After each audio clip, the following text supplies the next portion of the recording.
we're going to be straining out 2 gallons of fire cider. It has been brewing for the past 4 weeks, and so it is time to get it out of these jars and put it into the final jars that will be stored in the refrigerator or in a cold, dark place such as your cabinet. So today, the materials that you'll need, at least for my method of straining this out, is a piece of cloth. You can use cheesecloth or several layers of it. I choose to use a piece of muslin cloth just because it's a little bit of a tighter material, and so it'll help get out of those small particles. The other thing that you're going to need is I have a strainer that I use just to catch the big pieces that might want to fall into my jar, my container. This is a gallon size pitcher that I'll just strain the whole gallon into, and then once I'm done straining it into here, I will divide it out into my other jars, which has honey.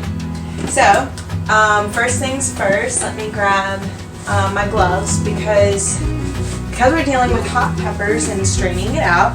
You want to make sure to have gloves on, or else you'll burn your fingers, and you certainly don't want that to happen. So here we go. Gloves. I get my cloth. I drape it over here. Let's open up my jar.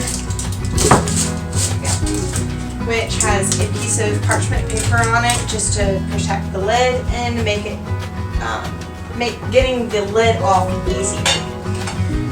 Okay, so now you just want to pour a little bit at a time.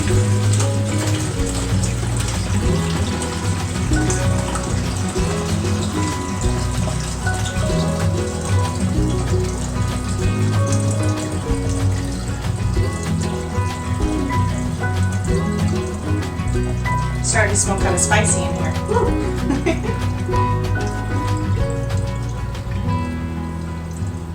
Okay, it starts getting kind of stopped up a little bit. It's not straining down as much. So at this point, you want to gather up the corners or gather up your cheesecloth. And as you lift it up, more will start pouring out. What I like to do is I like to grab it up at the top and then start twisting. This is where having gloves comes in handy. Plus, I don't think you'd want your fingers smelling like vinegar either.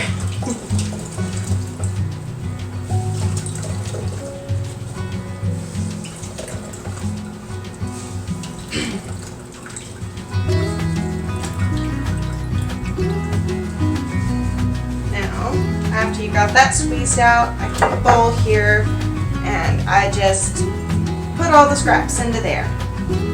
Now, one thing you want to keep in mind is you can either put the scraps into the trash can if you want to, but I have a compost pile, so I can dump it into my compost and feed my garden with the scraps. Or the other thing that I like to do with it is I like to save my scraps, dehydrate it, and then grind it up into a powder, and you can use it as a seasoning for other dishes, such as pork. Pork roast tastes really good with fire cider. And it doesn't make it like really spicy, but it's quite delicious.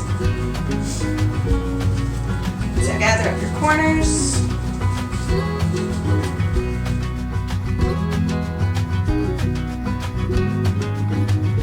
This is one reason why I like using the cloth over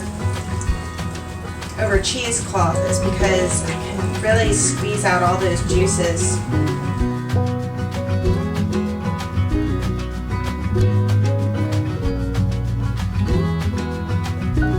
Ooh, it's quite spicy. It's making my nose run.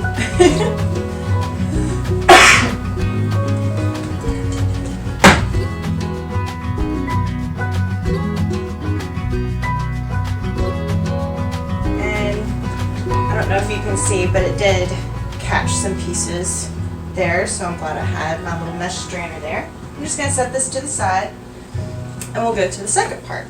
So, what you want to do is I've already got one of my jars prepared. Set this to the side. and I've got honey. I like to put a little bit down in the jars. These are leftover apple cider vinegar jars. I just wash them and I take the labels off. And then I want to put a little bit of honey down in the bottom, which is really simple. That one's been going down there during this video. So I'll just put the other one in. Add a little bit more honey. I'd say that's about half a cup maybe. I like mine on the sweeter side. Okay, now that all of my jars here are filled with a little bit of honey down in the bottom, I'll leave this last funnel on, and so that I can wash down that honey. What I like to do, the reason I like to put all of the fire cider into a gallon jug before decanting into the jars for finished product is because there's a bit of sediment that, even though I used a fine mesh cloth to strain it out, there will still be a certain amount of sediment in there. So to make sure that all of the jars are equally flavorful, you want to give it a nice good stir. Make sure it's all stirred up and evenly distributed. And then you want to pour it into your jars.